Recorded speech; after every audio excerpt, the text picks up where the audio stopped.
they will have different wants out of this game or product. And so it's good when you get started to envision what kind of users is our product or game going to be using, and identify them and write them up, and then when you're planning, when you're creating your game designs or your implementation items or your features for the games, then see if they derive to the goals of your target audience.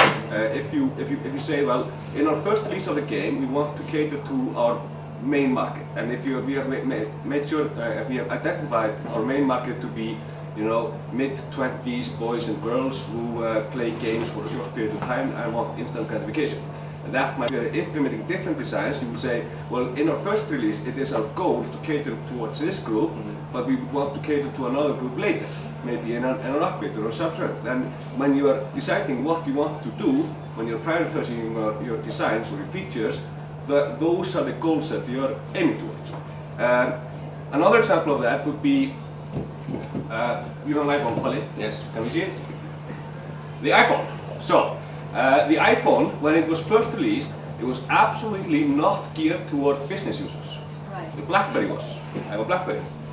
It had the BlackBerry has enterprise email and stuff like that, but the iPhone is super cool.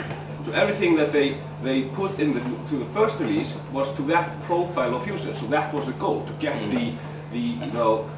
the cool kids on the block. Sorry, Páll, I'm not cool. But then, and everything else was just prioritized below. In the second release of iPhone, you got Microsoft Exchange access, you got encrypted security and all that stuff. So those are kind of the goals that you're doing when you're doing designs or products, if you will. Yes. And good products kind of tend to think about that, and that's why iPhone is cool. Okay. So in fact, goal takes into account the marketing as opposed to just sort of a game. I think it's just important to make sure that you know who this game is for. Yeah, you have to know where you're going. And when you say like, oh, it would be really cool to implement, some number crunching feature into this for a doctor to play around with, because that would be cool for him, but that would be like 1% of your user would like that feature. Yeah. Right. So it kind of comes into when you're deciding what is a valuable feature, because it costs time and money, or for you guys maybe just time to implement this. So you need to make sure that the people that are likely to use your product will be enjoying the most fun features of it for them, because those varies between age groups, genders, and cultures and whatnot. That helps a lot.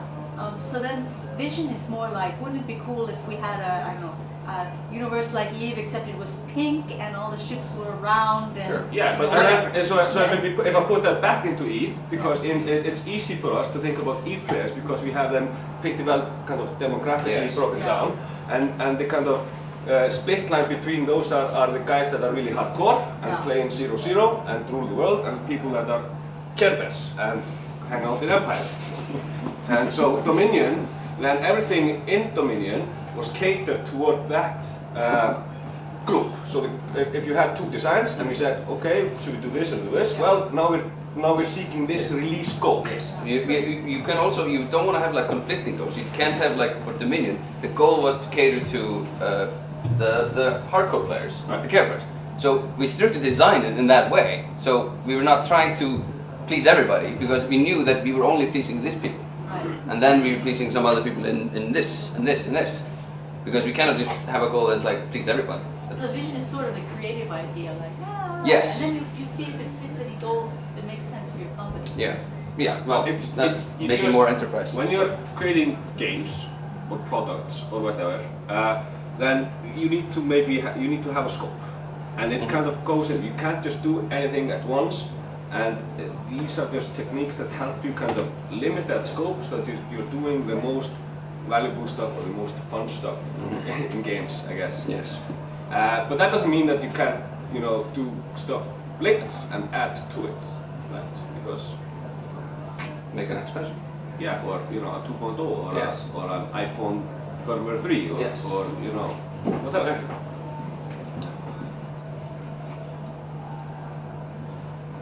Anything else? Okay. Well, reminder, go to IGI.is and sign up. The group is what, IGIA 10? IGI Awards 10. Awards 10? Yes. Okay, join that group if you want to participate in the awards. And also, if you are seeking groups or advertising for a group, then please come up here after I'm gone and advertise for your people. Okay, thank you.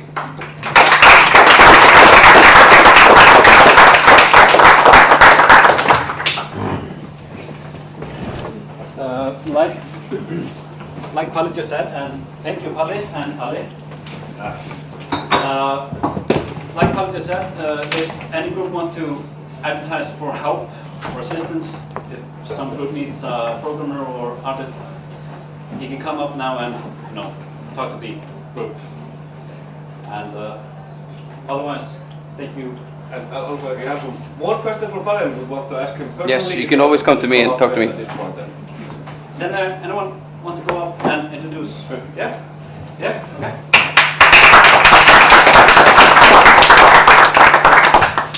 Well, don't really know what to say. My project leader was actually going to make this announcement, but we're a group of about 8 people making an our goal is to make an RPG, dark fantasy, steampunk game, and looking for programs mainly. We have a website, clockwork-alien.com. And well, for any programmers here who are interested in joining our project, just talk to me about.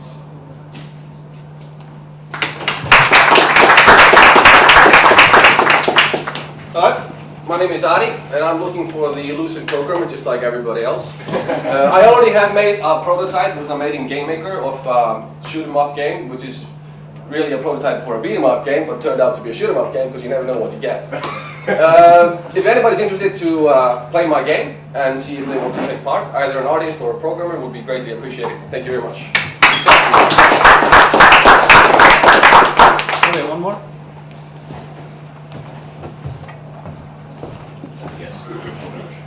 Yes, I have a problem. My name is Kjartan. I'm developing a game called The Fly on the Wall. It's a game where you fly around and control the guy trying to kill you. So in that way you're trying to, the goal with the game is to kill the guy before he kills you, and the only thing you have going for you is that you're a fly. So he has to manipulate the environment to make it work. Who's killing you? Is it like a guy with a newspaper? Yeah, the guy with the newspaper is trying to kill you, and the only thing you have, the only thing you are is a fly.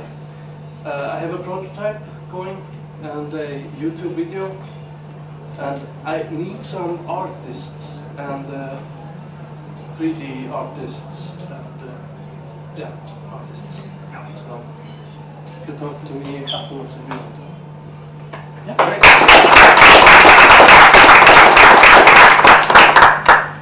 Anyone else?